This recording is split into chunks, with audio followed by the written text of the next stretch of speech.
I dropped out of high school. I was 17, and I felt that I wanted to get out of school, get a job, and grow up. Well, idle minds, idle hands lead to devilish things. Several of the guys that I used to run around with started drinking very heavy. And they would say, well, where can we get some more booze at? Well, the liquor store's down here. Let's break into it after it closes tonight. And see, that was not my way of doing things. And so about 3 months after I dropped out of school, I decided to go in the military. I was joining the Army to travel, not to go to war. War didn't seem possible with the Second World War just ending peacetime. Nobody wanted to mess with the United States. So I felt it would be for a 3-year enlistment. It didn't turn out that way.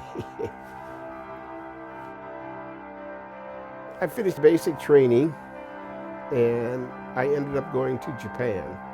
I was there in June. I ended up replacing some of the 24th Infantry Regiment. Now, the 24th Infantry Regiment was called the Buffalo Soldiers. They were all African Americans except for officers who were white. The war started June 25th, 1950, and our regiment was the first regiment to go to Korea. We were told it was a police action. I asked a sergeant, I said, what's a police action? He said, oh, we'll take our nightsticks and go over there and crack a few heads and we'll be back in a week. So I said, well, let's go. But it wasn't that way.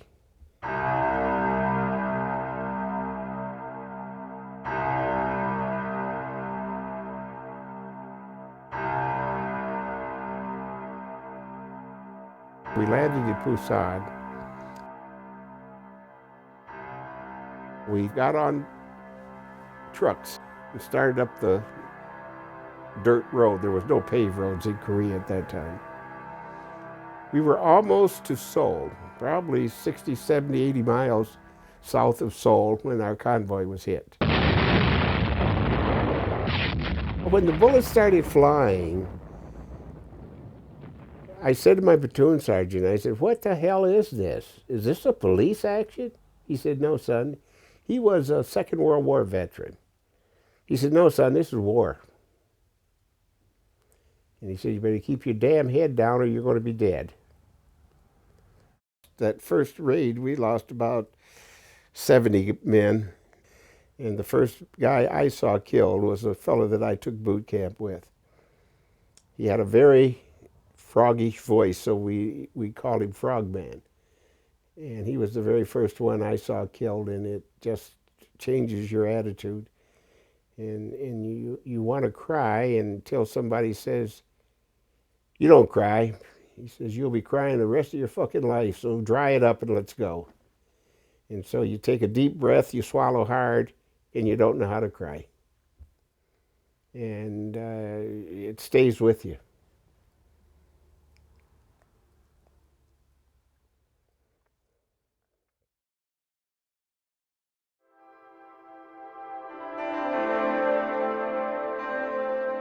Combat troops are not made.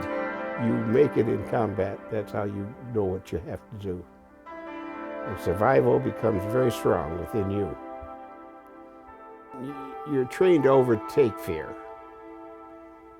You're trained to react to the situations in front of you, not to react to fear.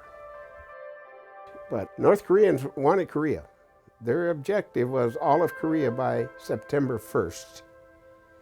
So they were hitting us very hard, and we lost everybody but 38 men out of 250. But American Army does not retreat, it makes strategic withdrawals. We withdrew back down to Yechon, and we got reinforcements. We had come back to full combat strength in September, October, and we had annihilated the North Korean Army. We sat there for about 2 weeks, 3 weeks, and then we got orders to go north. up to the Yalu River, which separates China and Korea. Well, the Chinese had already infiltrated and was waiting for us. And they let us come through. And on November the 27th, we got hit with everything but the kitchen stove.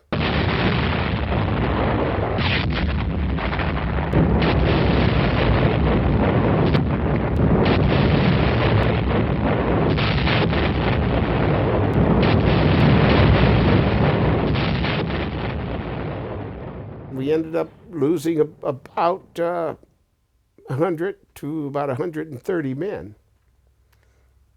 We were caught on a little knoll. We were out of ammunition. I had, I think, a clip left, and some people had 4 or 5 rounds. And so the company commander had been hit, and he said, I want all platoon leaders and squad leaders to come forward. And he says, I know we're down to a few men. He said, but I want to know what the men want to do. Do they want to fight out or do what? Surrender. He said, bring me the word back.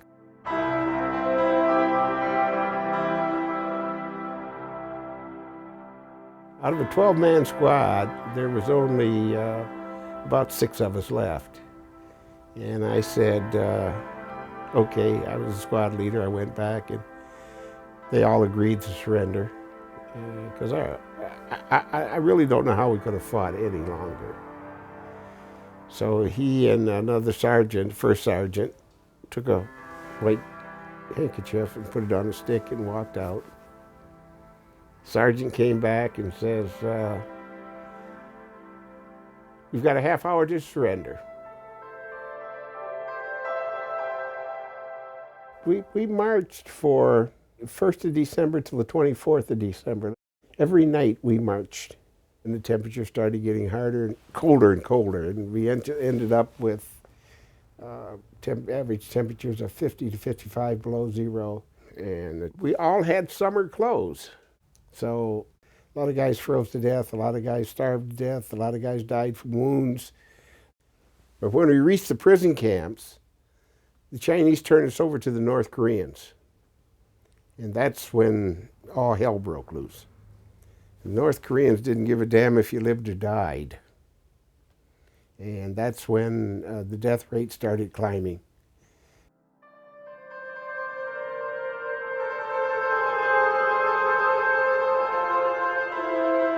If you've ever gone to a Chinese or an Asian restaurant, you know, their little bowls, you got one of those a day, cracked corn.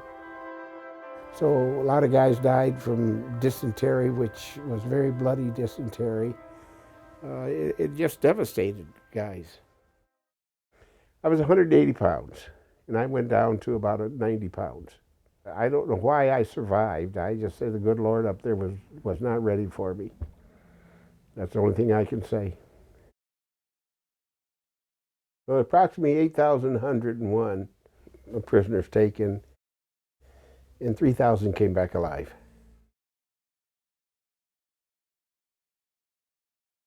As the summer of 1951 came in, the Chinese realized that there weren't going to be very many prisoners left because the North Koreans couldn't feed us, they didn't have any blankets, they didn't have anything. So the Chinese started taking over the camps.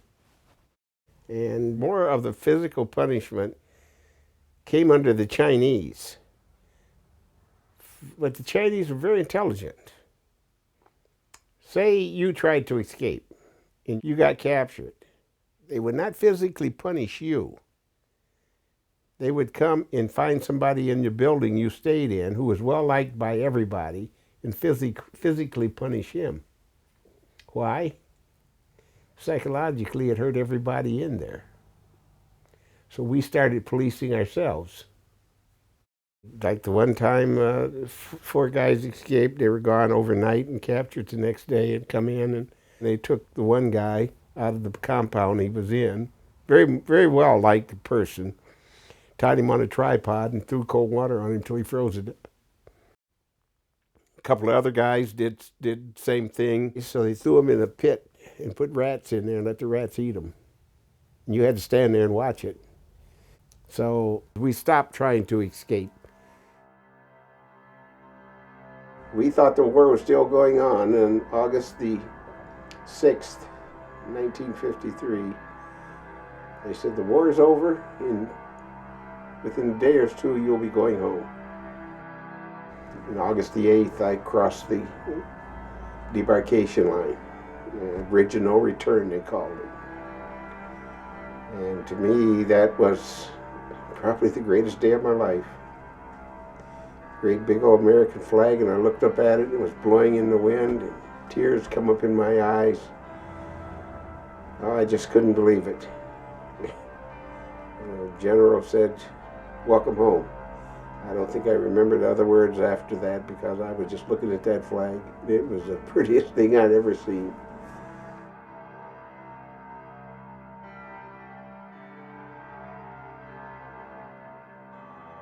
When I first got home, I was troubled.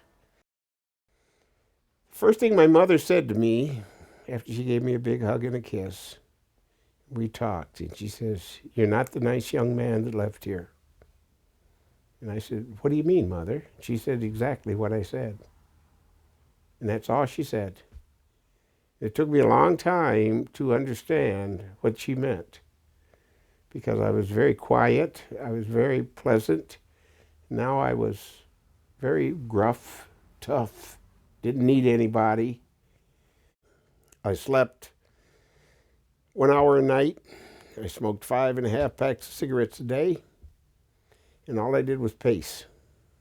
And I drank quite heavy, because that was the easiest way for me to ease my pain. I was 28, 29 when I met my wife, and we got married and we had children. But I would not get very close to my kids because I was afraid something could happen to them and I'd be hurt. And I always felt they would hate me for killing people. You go to church and thou shalt not kill and thou shalt not kill, but yet I had killed. And how are you going to tell your kids, yeah, I kill people and I'm a nice guy? So I felt lonely, I felt cast out. You know, I used to go down by the river and just sit there and say, would it be worth just getting the hell out of this world? Committing suicide. Finally, I really lost it. I didn't know where in the hell I was at or anything else. And I dropped a friend of mine off who was in the 24th with me. Dropped him off in Lansing. When I got to M52, I was totally lost. I was totally lost. Came down onto M52 and I said, if I had a gun, I'd shoot myself.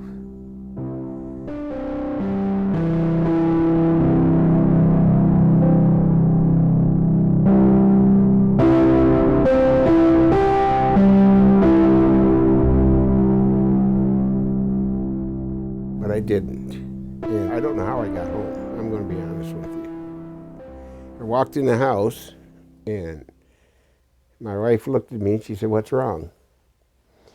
I said, I got lost. I said, "I don't know how I got home." I said, "But if I had a gun, I'd have shot myself."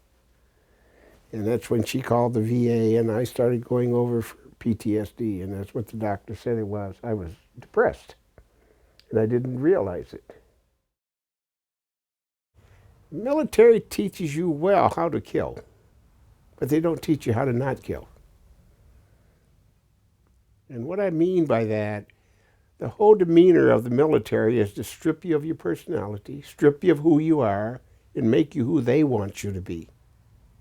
How do you come back to being who you should be?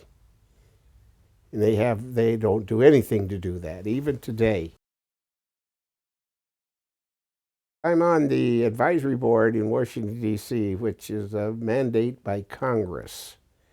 And we work under the Secretary of Veteran Affairs. And our main objective is to find former prisoners of war, let them know that they have special provisions coming to them. They have special presumptive illnesses coming to them. And I think it's helped. But with help in going through PTSD, I understand now that I had to kill to stay alive. It wasn't something I chose to do. It was something I had to do. And I have been able to come to terms with looking at Korea because I've been back to Korea twice, the wife and I. And I see a country that we helped stay free with a democracy. People say, well, would you do it again? I say, yes, I would. It was worth it. So I don't know what the true answer is. I'm not a politician. I'm not a man who advocates war or not to advocate it. But one thing I'd like people to understand, stop counting who wins. Nobody wins. You may stop the enemy. You may conquer the enemy. But when those guys come home, they've got problems. They've got deep problems. So who has won?